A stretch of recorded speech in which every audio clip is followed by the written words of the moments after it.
Hola, ¿qué tal? ¿Cómo están ustedes? ¿Cómo les va? ¿Ya tienen listo su árbol de Navidad? ¿Están planificando las vacaciones? En Saltemos el Muro, sí, estamos ya con cierre de temporada, nos queda este programa y otro, y nos preguntábamos, y vamos a hablar, en Saltemos el Muro, un programa que busca iniciar conversaciones más allá de la agenda de la semana, justamente en la semana del plebiscito. Hay espacio para hablar de otras cosas, hay espacio para saltarse el muro del plebiscito. Alberto Mayor, Joaquín Lavín, ¿cómo están? Muy bienvenidos. Muy bien, ¿cómo estás tú? ¿Cómo están ustedes? ¿Qué tal, Yo Mirko? bien, ¿Cómo pero estás? quiero Un gusto, saber si Joaquín. tenemos espacio para saltarnos el muro del plebiscito, ¿no? O sea, ¿se puede hablar del plebiscito sin hablar del plebiscito, ¿no? Esa es la gran pregunta.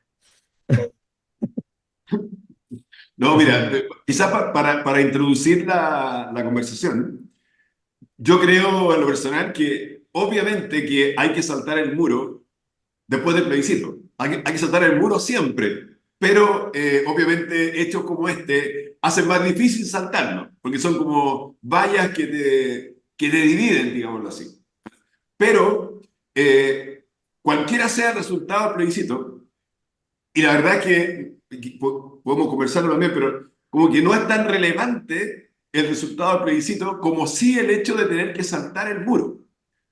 Porque hay varias cosas, pero uno, el plebiscito no tiene el dramatismo, digámoslo así, que han tenido otros eventos electorales. Aun cuando, si tú ves las franjas de los últimos días, no sé si Alberto ha podido ver algo desde allá, digamos, sí. tampoco que ya lo ha visto siempre, pero de repente así, las franjas han tirado toda la carne a la parrilla como para tratar de hacer aparecer que efectivamente la decisión era una decisión, entre comillas, muy dramática, que es lo que me imagino los publicistas siempre tratan de hacer ante eventos como este. Pero en la práctica no es así. ¿Eh? Cuando se inició el proceso constitucional, hace ya prácticamente 4 años, el hecho positivo que a mí me llevó, además de que se le daba una salida, en ese momento se encauzaba de alguna manera lo que estaba ocurriendo, cosa que Alberto es mucho más experto que yo, una de las cosas que a mí me llevó a votar a favor, apruebo, perdón, ya estoy confundido con las palabras, apruebo en el plebiscito inicial de entrada, ¿ah? De si Chile debería tener o no una nueva constitución, fue el hecho de que, más que la constitución misma, porque suponíamos que iba a ser una constitución razonable, suponíamos, el hecho de que Chile se uniera, o que una gran mayoría de chilenos se uniera en torno a algo, era algo importante, era una manera de saltar el muro, digamos así, porque no íbamos a juntar una amplia mayoría del país diciendo sí, queremos esto, ¿ah? Queremos una nueva constitución y queremos que sea esto. Pero finalmente eso no pasó. Eso no pasó, la cosa fue tan al revés que terminó, es una cosa como que le escuché al otro día a Pepe Out, que decía que la Constitución del 80 era en definitiva la Constitución de consenso, porque antes la aprobaba la derecha y ahora la aprueba la izquierda. ¿Eh? Y por tanto, digamos, ya a punto. Y tanto ha sido este asunto, este hastío o este cansancio, que ayer vi pedazos de la franja y las franjas lo que tratan de convencer es de que esto va a ser el fin del proceso. O sea, si tú votas a favor, es el fin del proceso. Si tú votas en contra, es el fin del proceso. Entonces, ¿cuál es la lectura que uno puede hacer un poquito más arriba de esto? Decir, mira, en el fondo aquí no pasó nada. Digamos, bien pasó que nos perdimos una oportunidad grande.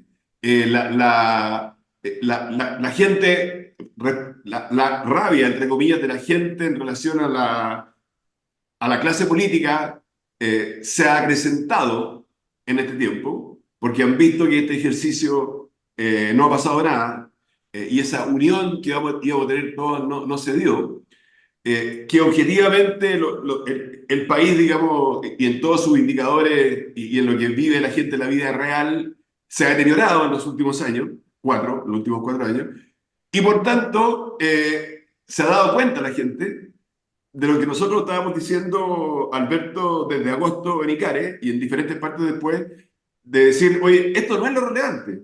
Ah, está bien, puede ser resultado A o resultado B. Está bien, tu opinión es A, B, pero esto no es lo relevante. Lo relevante es que si queremos que Chile salga de esto, tenemos que saltar el muro. Mm. Y eso tiene que producirse después del 17 de diciembre. Bueno, o sea, tiene que producirse porque no se produjo antes. Y los esfuerzos que se han hecho han sido parciales, sin la intensidad que se requiere realmente, sin el nivel de compromiso que es exigible para un desafío de esa naturaleza. Eh, Saltar el muro costó hartos años, pues no es solamente una cosa de tener ganas, digamos, así como tengo ganas de saltar, se requiere algo más que las ganas. Entonces, yo creo que es bien interesante porque estamos, o sea, mientras no haya todavía conciencia de que justamente, eh, de hecho, Joaquín podría ser la única persona prácticamente en Chile que hubiese ganado todo este plebiscito. Podría ser, porque hasta el momento va invicto. Entonces, y la combinación que tiene no es muy normal. Hay harta gente que la hizo porque la brecha de movimiento es como 35 puntos entre una y otra, pero si este lo que llegas a ganar ya es más escaso. Eh, pero yo creo que hay una dinámica de, de necesidad de construcción que ya es evidente. Nosotros lo que pasó aquí fue que teníamos una herramienta grande, que no debía ser la única a mi juicio, pero teníamos una herramienta grande que era la constitucional, para poder ser uno de los elementos, el principal, se entendía, que iba a tratar de rescatar al sistema político de su propia decadencia. El primero se desaprovechó, el segundo, pase lo que pase, en realidad se desaprovechó, porque no, supongamos que gana a favor y se logra una nueva constitución. Igual al día siguiente no es como, oh, tenemos una nueva constitución y me siento 3,5% mejor. No, no va a ocurrir eso. ¿Ya? Va a ocurrir que es más o menos lo mismo, pero ya ganaron estos gallos y les sirve para su elección. Es un fenómeno político, no un fenómeno social, que es muy distinto. Justamente la gracia de entender, de lo que ha costado entender en estos procesos, en estos largo tiempo, es que el proceso político hay momentos que tiene una dimensión social y que si no entendemos esa dimensión social, no estamos resolviendo el problema real que el sistema político tiene. Entonces, esto no se trata de cambiar solamente las personas, los personajes que están en la obra de teatro arriba, sino que hay un fenómeno que es un poco más grande. Entonces, o a veces muchísimo más grande en mi opinión. Entonces yo creo que ese salto, esa reconfiguración que se requiere, ese reseteo radical, eh, es muy, muy importante y creo que efectivamente ese reseteo va a requerir en alguna instancia, de alguna manera, alguna clase de articulación, encuentro, vinculación entre sectores, no solo políticos, ¿ya? Que permitan armar esto, porque hoy día las condiciones de esa variable que nosotros, es una variable que no se puede medir directamente, que se llama integración social, hay que medirla por negatividad, por un conjunto de otras variables, qué sé yo, pero esa variable es evidente, que está en un momento muy, muy malo. No te escucho, ¿eh? ¿Escuchan ahí o no? A Ahí ver, ¿qué sí. tal?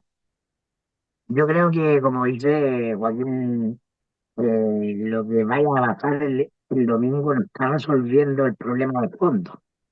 Y eso nos remonta, ¿no? Y yo creo a una mirada retrospectiva respecto a la crisis de diagnóstico, ¿no? Que hay dentro del sistema político. Porque la apuesta constitucional eh, como la bala de plata para salir del estallido social, o se pensaba que iba a ser la bala de plata para salir de lo que ocasionó el estallido social. Y la evidencia, como dirían los economistas más tecnocráticos o los médicos, ¿no? Nos demuestra que lo constitucional no está resolviendo el problema social, lo constitucional está encapsulado en esa minoría política que está organizada en la matriz de izquierda y la matriz de derecha, que es una minoría, pero que constituye el 100% del sistema político, ¿no? Y la sociedad está desacoplada, ¿no? De ese diagnóstico está desacoplada de lo constitucional. De alguna manera, si uno lo mira en perspectiva, una de las razones por las que a mí me place conversar con Joaquín Lavín es que lo evidente es que las soluciones no son soluciones macro desde arriba, ¿no? La solución constitucional obedece a un diseño de idea de mundo, de sociedad de hace 3 siglos, ¿no? Y tiene una fuerza como relato ordenador en lo jurídico, en lo político durante el siglo XX, ¿no? El siglo XX en la expansión de lo constitucional.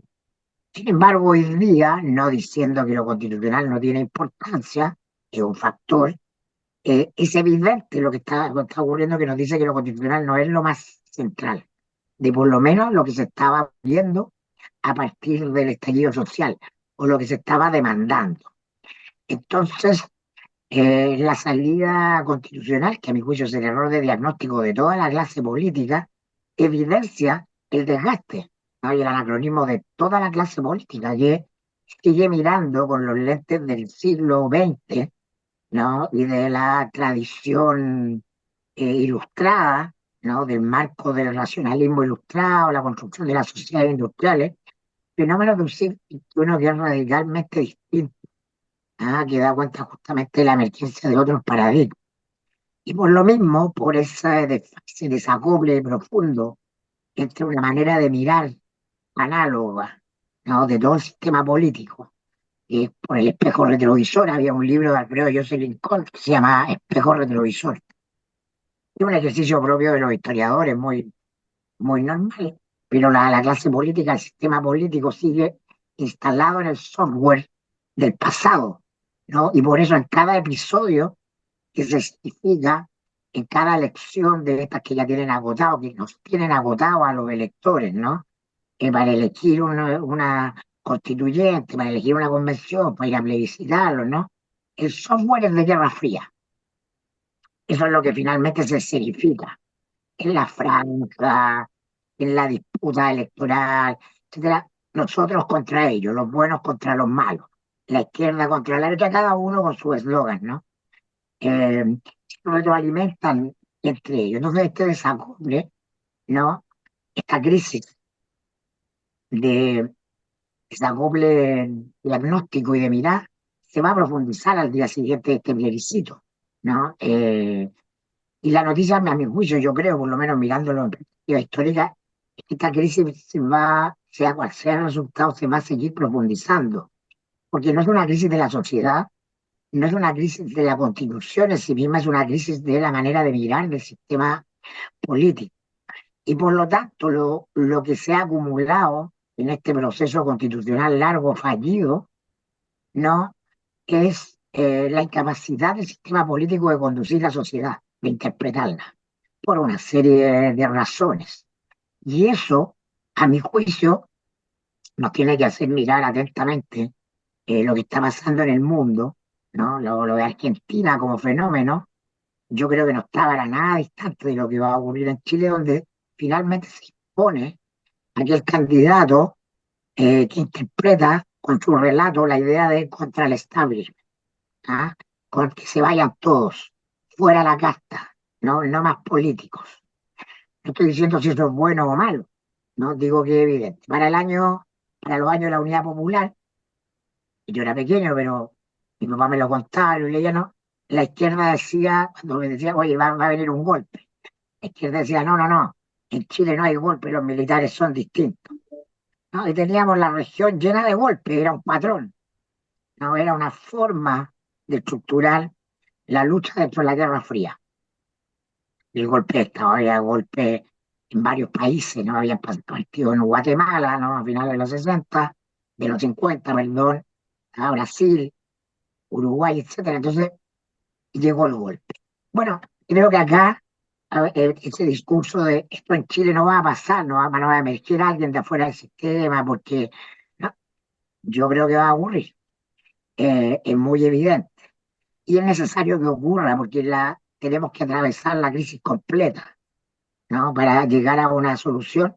Y la intención de mía, pero por lo menos de hacer este podcast, tiene que ver con que cuando esto ocurra, tengamos paradas ciertos pilotes, ni no quiero hablar ni de cimiento ni de una casa, ciertos pilotes para lo que necesariamente va a tener que ocurrir ahí, que es una nueva conversación, ¿no? Cuando la conversación que ya está instalada está agotada, necesitamos conversar de otro lugar y eso es lo que yo hacia allá creo que vamos caminando. Mira, yo creo, Mirko, bastante parecido. O sea, pienso que la Constitución o el haberse metido en este camino constitucional, que se podrá discutir después ya en términos de la historia, si fue, si lo hizo, si fue un buen cauce para el estallido o si fue finalmente la pandemia lo que apagó el estallido y por eso estamos en un estado distinto. Alberto, que es experto en crisis, puede comentarnos más de eso, digamos. Pero bueno, se diseñó este camino. Ahora, para lo que nosotros trabajamos en ese documento, nosotros dijimos que Chile necesitaba tres cosas, que era una tregua, un relato compartido y un nuevo pacto social. Para lo que servía la nueva constitución, era para el relato compartido. O sea, obviamente si tú tienes un texto constitucional razonable, entre comillas, digamos que el 80% de los chilenos diga, hubiera dicho, me gusta esto, es un buen punto de partida en el sentido de que ese es un relato compartido. Ya, ok, listo, nos gusta esto, estamos con esto, estamos unidos con esto. ¿Ah?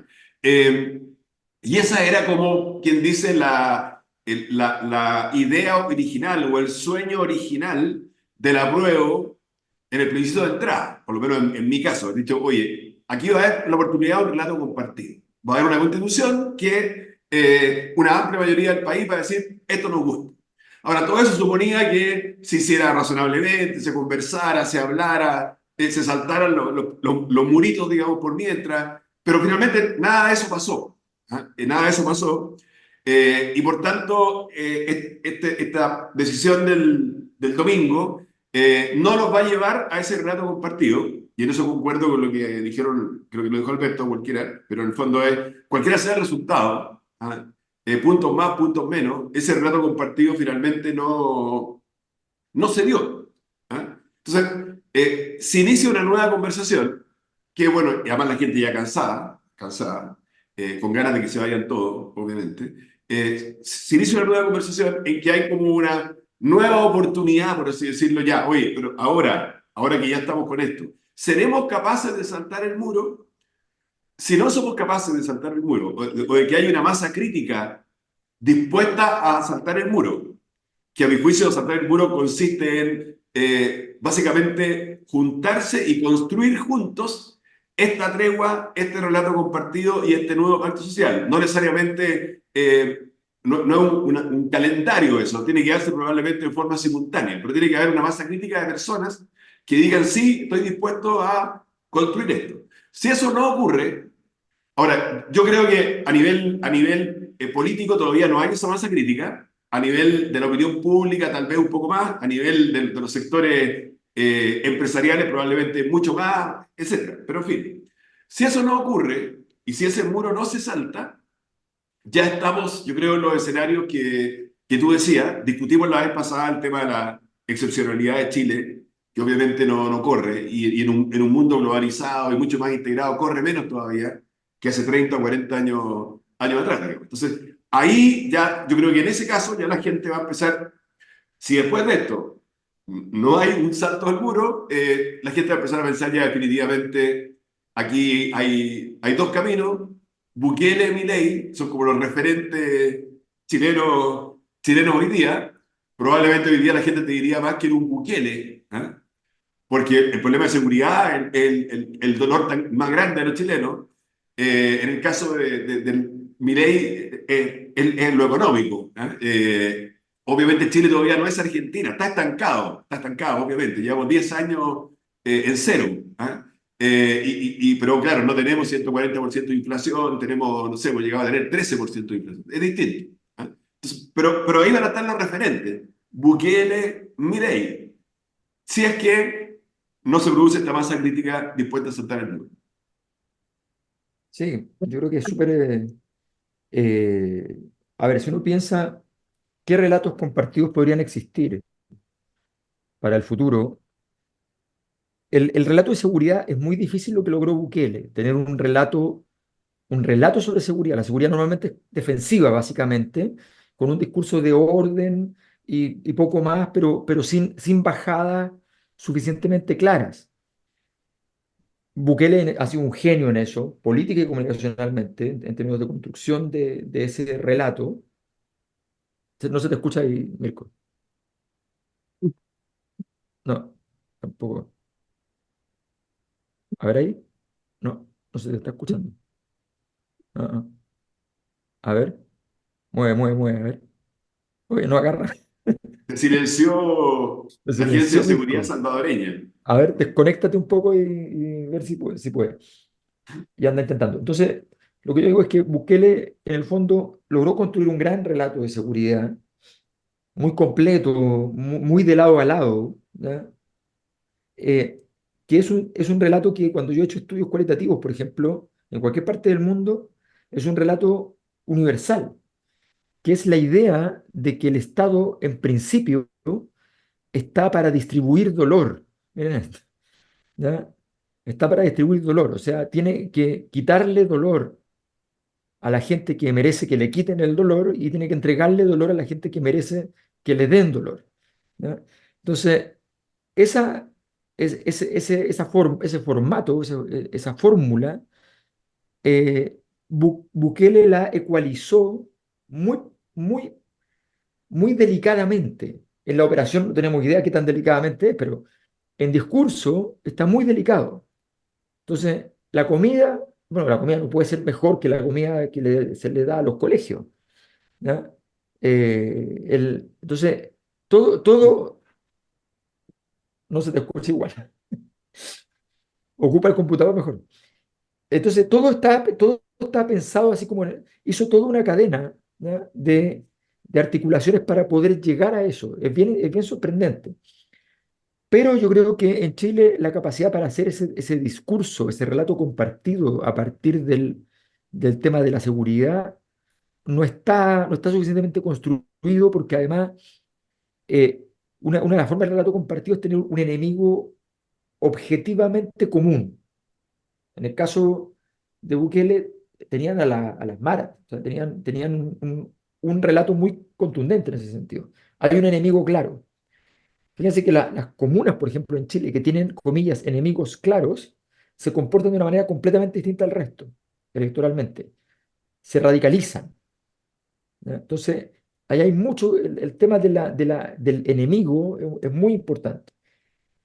Entonces, Tú lo yo dices, creo por que ejemplo, el norte respecto a la migración, ¿a eso te estás refiriendo? claro, exacto. Por ejemplo, tú ves un comportamiento muy parecido hoy día en aquellas comunas que tienen muchos migrantes, muy parecido en votación en términos de la derechización a Vitacura. Entonces, comunas que son muy pobres y Vitacura igual en votación porque comparten enemigos comunes, digamos, la delincuencia, Colchane, los por ejemplo. temores a la seguridad. Entonces, para mí el relato de seguridad es más difícil de armar. Y la fórmula Bukele es buena, pero no es tan fácil de hacer. O sea, no es así como llegar y decir, me pongo duro y hago la fórmula Bukele, porque la tiene muy dominada, la tiene muy bien hecha, ¿ya? Mirko, tú ibas a decir algo de Bukele, aprovechemos. Tampoco se te escucha. Tiene un problema con No, el micrófono, con el definitivamente. sistema del micrófono. Ocupa sin micrófono el computador, ¿pues? Bueno, y la otra Pero yo alternativa creo, que... Alberto, que el relato chileno va a tener que tomar elementos de diferentes lugares. El relato chileno más bien va por el mundo, después lo conversamos, digo, ¿ah? Sí, Tiene que ver sí. con el tema de calentamiento global y todo eso, Sí, es que yo creo que ese es el segundo relato, es el tema del desarrollo, volver al tema del desarrollo de una manera distinta, o sea, de una manera que integre los elementos que quedaron claros en estas crisis que estaban pendientes, que los integre adecuadamente, que no se hayan resuelto. O sea, nadie puede creer que vamos a llegar al desarrollo sin educación. Entonces, la gente no te va a creer un discurso del desarrollo que sea simplemente crecimiento o derechos o bonos al hogar. Si no hay educación, la gente no va a creer en eso. Y si la educación no tiene que ver con el mundo del futuro, tampoco. O sea, no, si a ti te están formando para algo que el mundo no está necesitando o que no va a necesitar, tampoco va a funcionar. Entonces, hay un relato que construir respecto al tema del desarrollo que hay que volver a ponerse colorado como sistema político y decir, mire, nosotros prometimos esto, nos la jugamos, no equivocamos. Ojo que equivocarse en política es súper normal y en políticas públicas es súper normal y es súper razonable reconocerlo, ¿ya? Y decir, aprendimos todo esto y tenemos que seguir ciertas sendas y ciertas sendas que sean más razonables, más creíbles, más inteligentes o sea, China es el primer país del mundo en educación y China no gasta más que Chile como porcentaje del PIB en educación, gasta mucho menos. ¿Ya? Entonces, claro, tú dices, pero miremos Finlandia. Bueno, Finlandia invierte, además que enseñarle a 2 millones de personas es más fácil que enseñarle a cientos de millones de personas. No tiene nada que ver, son escalas diferentes. Entonces, Chile obviamente está en una escala de un país relativamente pequeño, ¿ya? Pero ya no es un país como los países como Uruguay, qué sé yo, donde o sea, en este momento, por ejemplo, en Guyana aumentó el PIB en 3 años casi duplicándose, ¿ya? Y aumentó porque Exxon instaló una super planta gigantesca, ¿ya? Y aumentó entonces, cuando tú tienes números pequeños, había un problema histórico en la estadística norteamericana sobre profesionales, eh, porque Michael Jordan, de profesión geógrafo, ¿ya? Y movía el salario promedio radicalmente de los geógrafos. Entonces, esos problemas pasan con los lugares pequeños. O sea, por ejemplo, en la estadística, eh, la comuna que más varió entre el plebiscito de entrada y el plebiscito de salida anterior fue, creo que es Oyagüe, ¿no? Y Oyagüe, claro, tiene, qué sé yo, 500 habitantes. Entonces, obviamente te cambió radicalmente la votación porque dos influenciadores importantes del pueblo, ¿ya? El farmacéutico y el dueño del café, se convencieron primero del apruebo, después se convencieron del rechazo y cambiaron a todo. ¿Entiendes? Entonces, eso puede pasar en lugares más pequeños. En los lugares medianos, como el caso chileno, mediano, pequeño, pero mediano, ya es más complicado y entonces un sistema educativo razonable es más difícil de instalar. Pero evidentemente, yo creo que este concepto un desarrollo más 360 es efectivamente el discurso que podría ser, si que fuera creíble, porque hoy día no es creíble, si que fuera creíble, un camino a seguir. A ver, Mirko, No se te no te escucha, pongo. Mirko. Em, Ahí sí, ahí a ver, No, no, se ahí, escucha a veces, se escucha a ahí, veces. ahí se escucha, ¿o No, no? muy ahí se bajito, escucha muy bajito. más débil, más despacio. A ver Ya, si, a ver, ahí sí, a a ver, ver, dale. Ahí, a ver ahí, Ahí sí, ahí sí, sí. ahí sí. a ver ahí, Sí, ahí Perfecto. sí. ahí sí, Sí, ya. No, no. Había que, no te decía que Bukele es publicista, de sí, profesión publicista, así que bueno, a la hora de implementar un relato, tiene sí, algo, pero aquí se han contratado muchas agencias y no han llegado mucho más allá de ciertas frases, más afortunadas, menos afortunadas, pero frases. Este relato completo, o sea, como requiere, a ver, si tú vas a tener una especie de bonapartismo, la gracia de Napoleón era que su relato era espectacular, casi imposible de creer, pero era creíble en él. Entonces, esa combinación.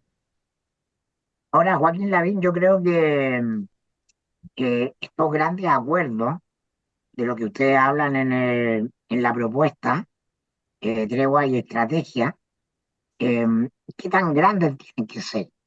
Porque yo creo que uno de los problemas con lo constitucional es que nos repite a la época justamente de los grandes relatos ideológicos. No sé, cada grupo tiene una idea preconcebida de cómo es estructuralmente o cómo debe ser estructuralmente la sociedad. Y en la medida en que sigamos discutiendo de esos grandes relatos que están en desfase, que están anacrónicos en todo el mundo, ¿no? No hay posibilidades de acuerdo, o sea, las posibilidades de ir acordando cosas son en la medida en que sean pequeñas, ¿no? Medidas. Y por eso me acuerdo de ti del cosismo, ¿no? La idea de que ya, más policías, por ejemplo, ¿no? Que es una cuestión que uno podrá discutir si en lo macro soluciona o no, pero ya, un hecho, un hecho concreto sobre el cual en general podemos estar de acuerdo hoy día en un determinado contexto. ¿Cómo logramos salir de esa idea de los grandes relatos? ¿No? Porque los dos grandes grupos que hegemonizan el sistema político están instalados en sus macro relatos, no son capaces de salir de ahí. Mira, yo lo veo, Mirko, de la siguiente manera. ¿Ah? Respecto a lo que tú preguntas, una cosa muy corta, lo que nosotros planteamos ahí es lo que llamamos mínimos comunes. O sea, por ejemplo, yo en seguridad pienso A, tú en seguridad piensas B. Pero ok, en A y B, los dos estamos de acuerdo en que Chile necesita construir más cárceles. Estoy poniendo un ejemplo. ¿Chile necesita construir más cárceles? Sí, obviamente que Chile necesita construir más cárceles. Y buenas, digamos, sin señales de celular, que no se puede usar el celular adentro, sí. Perfecto, ya, ok, hagamos eso. Y ahí a lo mejor podríamos ir a mirar a Bukele, no en su plan integral de seguridad, sino en decir, oye, ahí se construyó una cárcel en 7 meses. ¿Cómo lo hizo? Y una cárcel en un lugar, digamos, de difícil acceso. ¿Cómo lo hizo? Aquí se demoran, no sé, 5 años. Una planta desaladora, me cambio de tema ahí, ¿no? Pero el informe de la Comisión Marfan, esta que encargó Mario Marcel, dice que una planta desaladora en Chile se demora 11 años y 7 meses. 11 años y 7 meses. Desde que partió la idea hasta que se construyó. Entonces, bueno, es una locura. Entonces, a mi juicio lo que tiene que pasar es que tiene que haber primero un relato compartido en el siguiente sentido. Es decir, oye, aprovechemos la oportunidad que Chile tiene.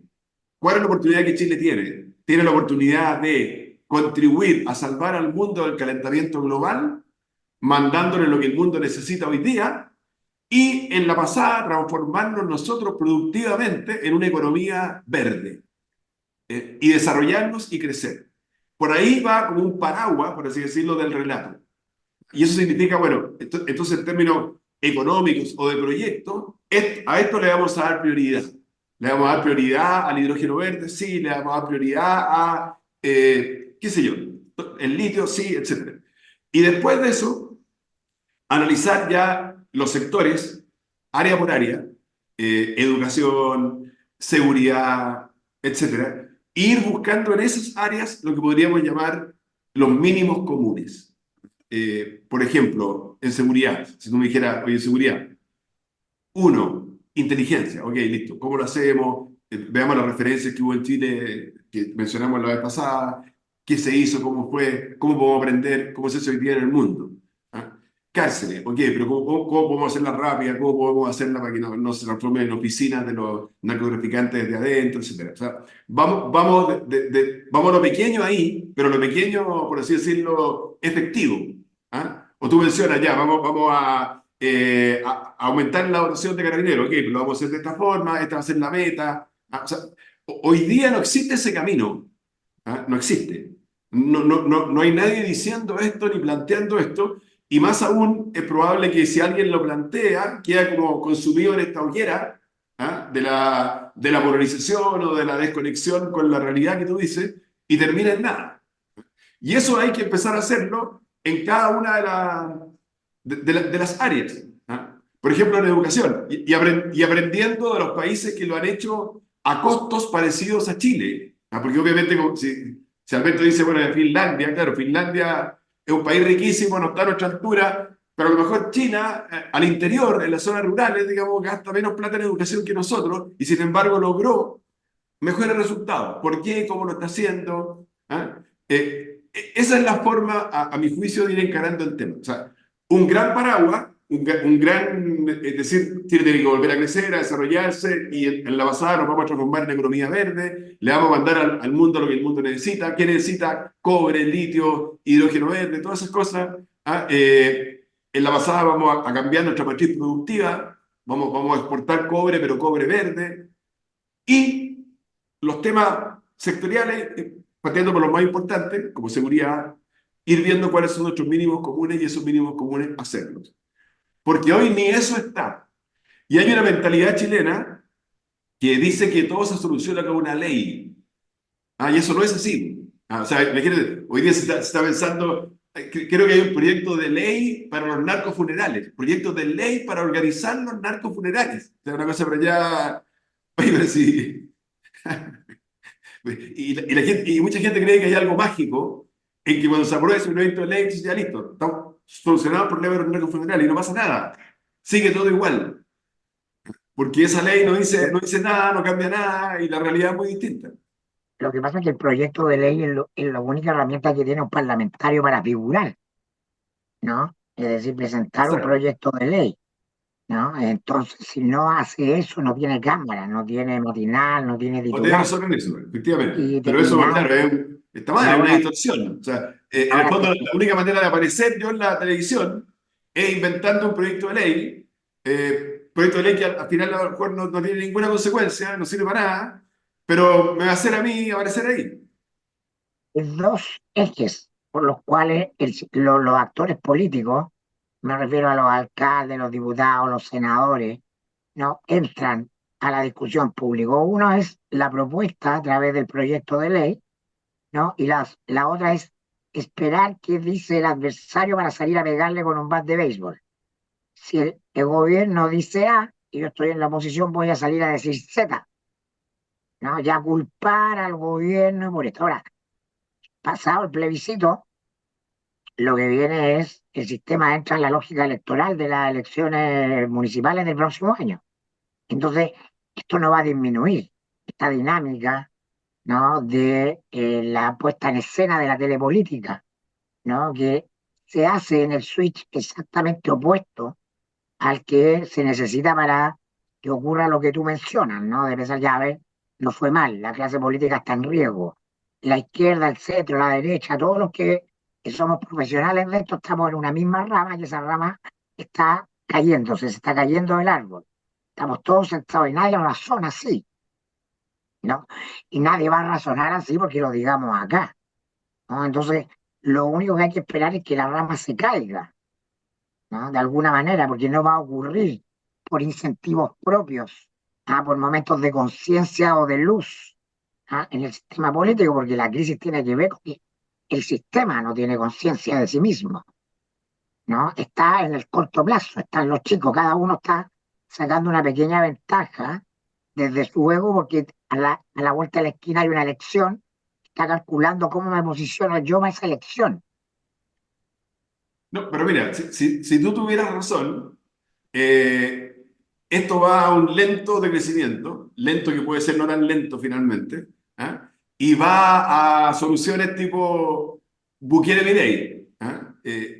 Eso te lo doy firmado, porque obviamente que lo que tú estás diciendo es que los incentivos políticos van a llevar a perpetuar el ciclo que hemos tenido en los últimos años. ¿Ah? En que la gente va eligiendo diferentes gobiernos de espectros políticos distintos y opuestos en general, y va diciendo, next, porque no me solucionó nada, next, vamos al otro, vamos al otro, vamos al otro. ¿Ah? Y eso es lo que ha pasado en los últimos años, y todos los incentivos están puestos para que siga pasando.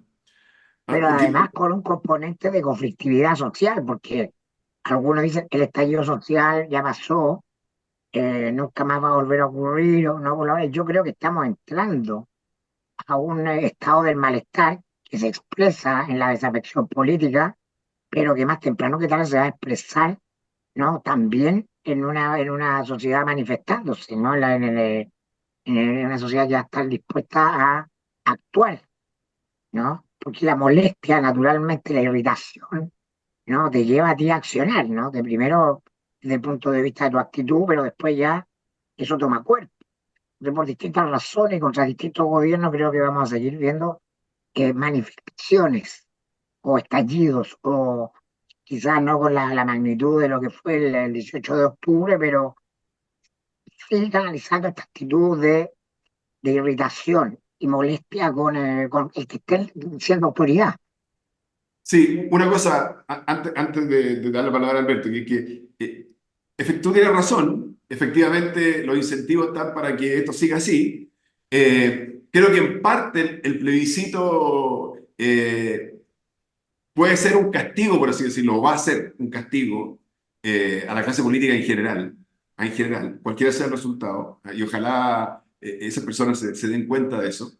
El único aspecto que yo veo positivo es que a nivel no político, cuando tú hablas con las personas, y probablemente es lo que nos ha tocado a nosotros ver cuando hemos hecho estas exposiciones, hay base para esto. O sea, la gente dice, efectivamente, esto es lo que hay que hacer. Hay que saltar el muro. O sea, Chile necesita estas tres cosas. ¿Ah? La dificultad está cómo se hace, cómo lo vamos a hacer, pero cada vez hay más gente que te dice, y eso es por el problema de seguridad y también porque el problema económico va subiendo de nivel, va subiendo de nivel.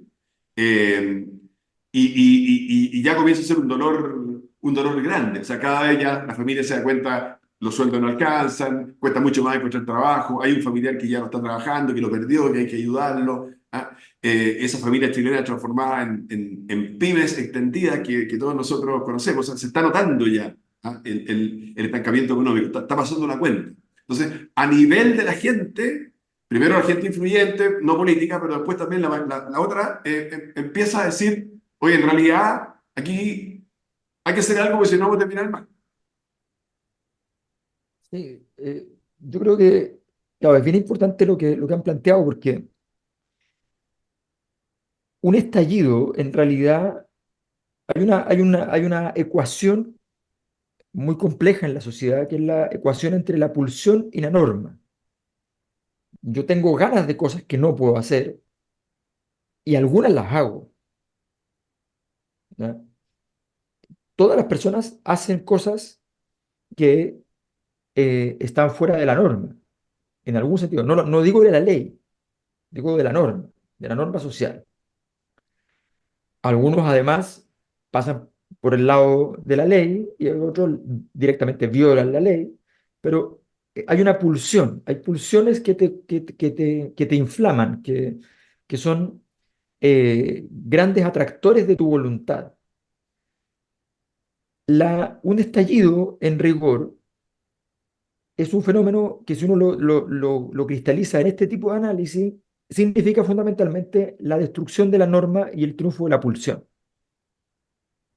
Entonces, no tengo, significa básicamente, como diría Dostoyevsky, que como Dios ha muerto, está todo permitido, ¿ya? Entonces, se acabó la norma y entonces hay que hacer lo que sea. Entonces, el estallido no es solamente gente que sale a la calle y quema cosas. Esa es la versión que nos permite decir la palabra estallido de una manera gráfica. Pero el estallido tiene muchas formas de ir produciéndose.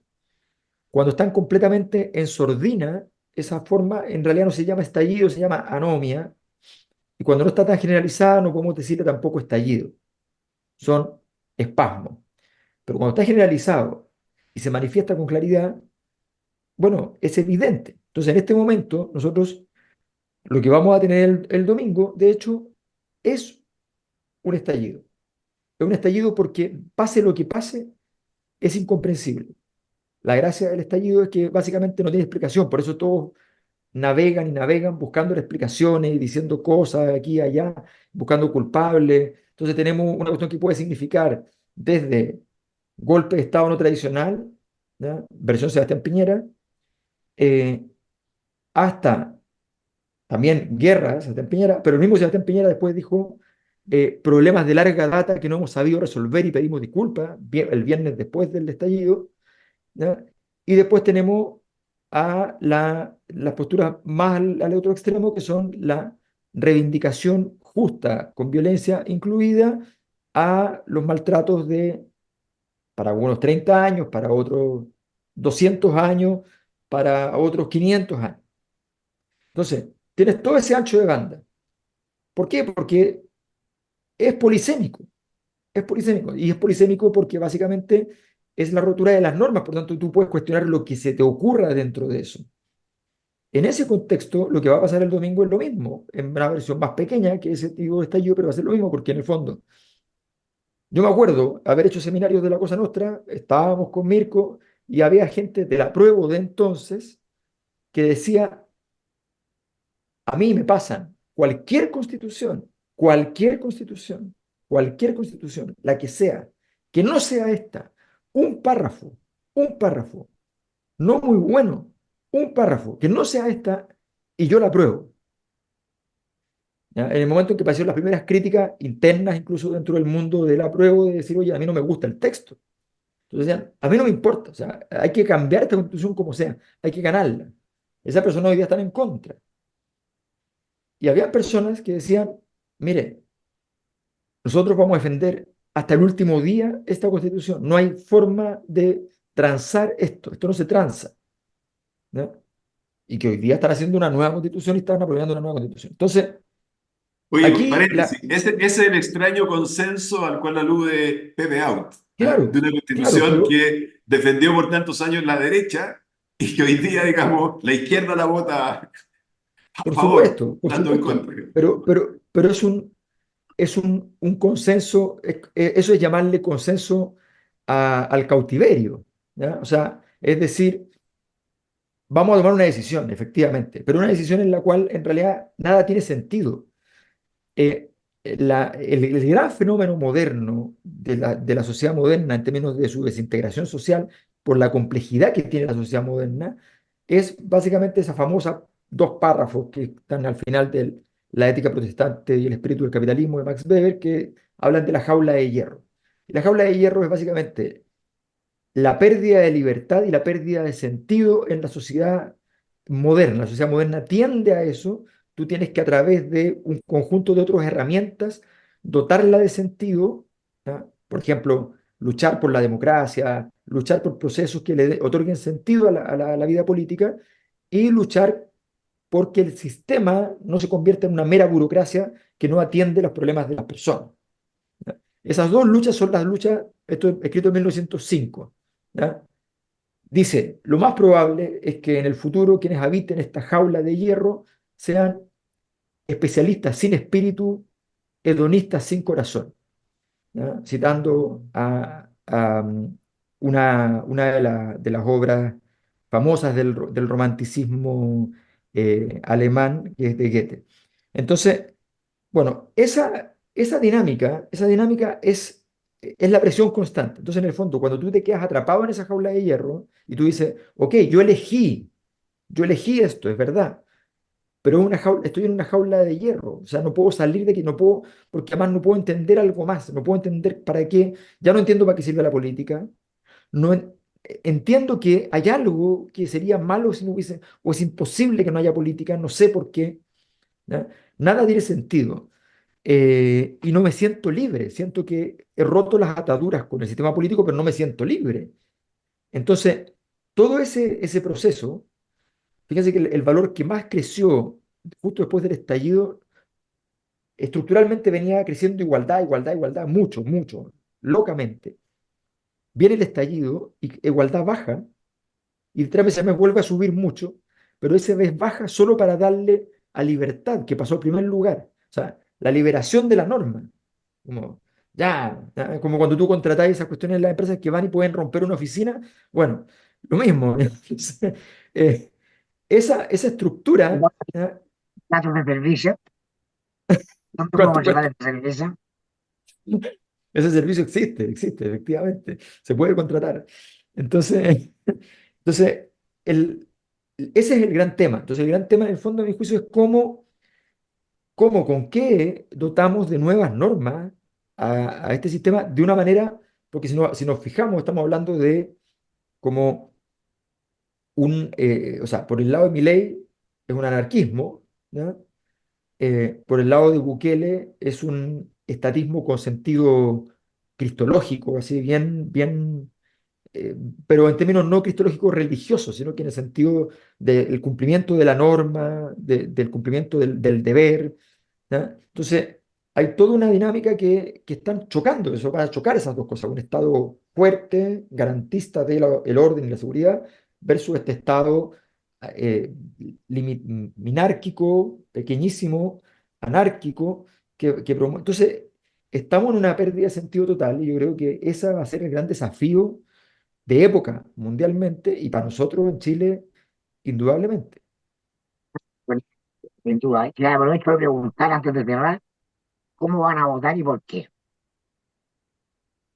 Mira, yo Buena voy a votar pregunta. a favor, básicamente por el contexto. ¿Eh?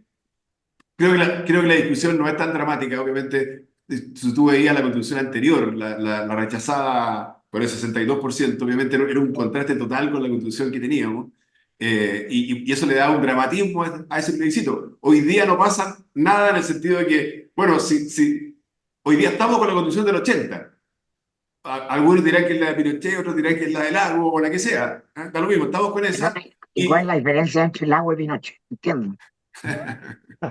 Eso da para otro podcast, eso da para otro podcast. Es buena, es buena. Pero bueno, y entonces, si gana el en contra, por decirlo, no pasa nada. ¿Eh? No pasa nada. A propósito de lo que dices tú, a lo que decía Alberto, a mí había amigos de izquierda que me decían, mira, a mí me basta con una nueva constitución que tenga un origen democrático y que diga Estado social y democrático de derecho. Chile va a ser un Estado social democrático de derecho y con eso yo firmo al tiro. ¿Ah? Firmo al tiro. ¿Dónde tengo que aprobar? Bueno, Y ahora nos están aprobando. ahora no, va a estar en contra. Pero bueno, y para mí el contexto es que se acabe rápido la discusión constitucional. Pienso que se acaba más con el a favor. Sé que hay argumentos para todos lados, pero eso es lo que yo veo ahora. Sí. Bueno, yo voy a estar volando, así que no voy a poder votar porque justo tengo mi domicilio electoral aquí al ladito. Puedo ir a votar, pero resulta que voy a estar Necesitamos más en justo Chile, necesitamos más en Chile. llegando en Chile, así que no voy a poder. Pero sí voy a contar qué es lo que habría votado.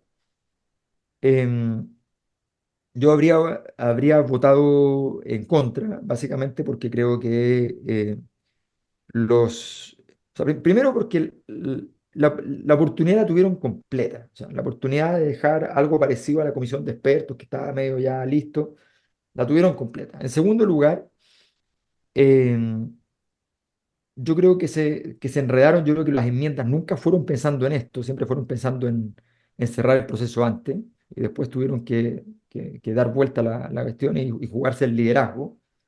No sé por qué motivo, pero yo creo que eso fue, tengo la completa convicción de que eso fue así. No lo sea, no tengo información, tengo la convicción. Eh, y creo que efectivamente la Constitución no cumple requisitos mínimos, a mi juicio, de calidad, me parece. O sea, las constituciones no son un texto que dice una cosa nomás, o sea, son un armazón, son una estructura. Uno podría decir lo que quisiera la Constitución del 80, pero la Constitución del 80 no necesitaba decir Estado subsidiario porque lo construía a partir de un conjunto de normas. Eso es derecho constitucional. Estas cuestiones son como una declaración que le ponen un timbre. Entonces, a mí me ofende profundamente esta cosa de que las instituciones puedan tener libertad, derecho a la objeción de conciencia. O sea, me parece que estamos en el límite del surgimiento del derecho de los cyborg a tomar decisiones. O sea, es una cosa absurda por completo. Cuando alguien quiera meter eso en una constitución en el futuro con los robots, va a encontrar este tipo de cosas para decir, mira, si se podía hacer esto. Eh, o sea, una institución que finalmente va a tener una objeción de conciencia, la objeción de conciencia de su directorio, no es de la institución. Entonces, pasamos pasamos a jugar un juego de plutocracia representativa en el caso de las empresas o de burocracia representativa en el caso de las instituciones no económicas. Bueno, entonces, a mí esas cosas me parecen absurdas, ¿no? A mí me ofenden esas cosas absurdas. Hay cosas que a mí me pasaba, por ejemplo, cuando estaba en la política, que me pasaban estas cosas que no deberían pasarle a uno en la política. No, no. Que, por ejemplo, me decían, oye, pasó esto. Yo decía, me da lo mismo. Me entregaron una carta con tu nombre, ¿ya? Fue la Bea y te entregó una carta con tu nombre y el de ella. Entonces dije, loco, pero si yo nunca he firmado nada, no he leído nada, qué vergüenza. No, sí, ya no importa, decía yo. Al rato me decían, mira, esta es la carta. Yo leía la carta y la carta estaba mal redactada. Yo decía, no, esto yo no lo acepto. Yo no voy a firmar una carta que está mal redactada. Dejaba la escoba porque no. Entonces, no, o sea, hay cosas que a mí me ofenden y me ofenden algunas cosas del texto. errores no forzados graves, me parecen tonterías, me parecen serias. Entiendo que no, entonces digo, voy por en contra y espero que eso sea así. eh, Porque considero que es que además, bueno, además, evidentemente, toda la constitución vigente está vigente, ya el Tribunal Constitucional ya tiene resuelto 70-80% de las cosas que hay que resolver. Tribunal Ya, Constitucional que entonces ahora tiene estamos, mejor sueldo también, ¿no? no, parece que se le puede caer el Sí, mejor sueldo. Está ahí en el límite, en el límite. Le estalló en la cara el mejor sueldo, porque es que estaba difícil la jugada. Tenía que pasar piola, básicamente, pero bueno, no pasó piola. Yo no iba a votar de Miguel, pues ahora hagamos la discusión que queremos, pero Alberto Mayor me hizo una oferta que no pude rechazar. Entonces voy a estar en Santiago el domingo para ir al programa que vamos a hacer de la Cosa Nostra en Vía X y estoy obligado a ir a votar y decidí que voy a traer a la palestra un viejo movimiento que me parecía muy pintoresco por allá en los 90, a comienzos de los 2000, que se llamaba la Guachuney. ¿Ah? Y el Sí. eslogan a la hora de ir a votar era anula con la tula. Así que lo que yo voy a hacer es anular con la tula, porque me parece que es el mensaje correcto a todo el sistema político, a su ineficacia y al aburrimiento en que nos tiene sumido, sobre todo con la obligación de ir a votar para que no pase nada. Mira, yo te quiero decir que el movimiento tiene fuerza porque si uno mira el Excel con todas las comunas y ve la suma de los apruebos o rechazos, por ejemplo, el último plebiscito, hay un porcentaje súper significativo porque tú dices, pero ¿cómo no suma? Oye, suma 90 esta cuestión. Ahí están los nulos blancos que muy, Y muy, muy además, fuerte.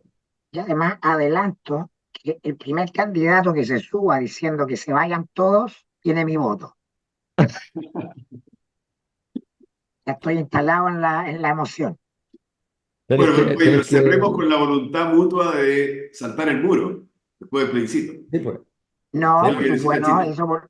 eso por supuesto. Lo que pasa es que como ya estamos, esta conversación ya es unos pilotes de la casa que hay que tener armada cuando se vayan todos. Ah, entonces creo que son cosas que dialogan y conversan sincrónicamente. Sí, Porque pues. tenemos un a favor, un en contra y un nulo. Entonces, lo importante es que después saltemos el muro. Los equilibrios. Oye, nos vemos la próxima semana. ¿Ah? Gracias, nos Nos vemos. Que vemos. estés muy bien. Hasta Chao, luego. chao. Chao, chao.